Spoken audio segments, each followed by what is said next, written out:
This is Nissin instant noodle, chicken flavor. Cook in 3 minutes. And the total calorie of this package is 460.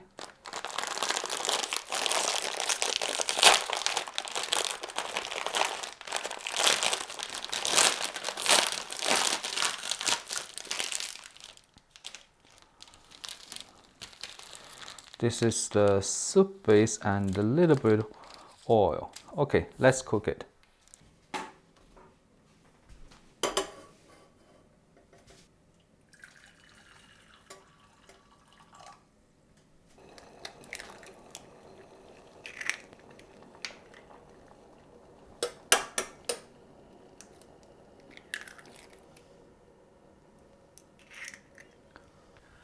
And then put the noodle in.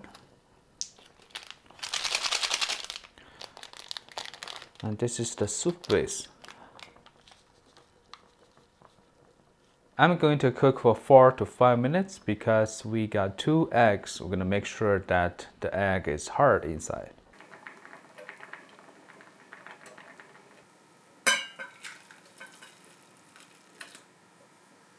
There's one more step. We're going to put oil in.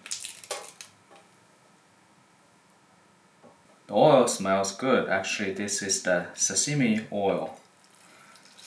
A little bit stir, and I'm going to try the soup. Perfect. The soup tastes really well. Try some noodle. Wow, I like it. Probably this is the best chicken flavored noodle soup I have ever tried. Alright, I'm going to enjoy my chicken flavored noodle soup. I hope this video is helpful. Thank you for watching.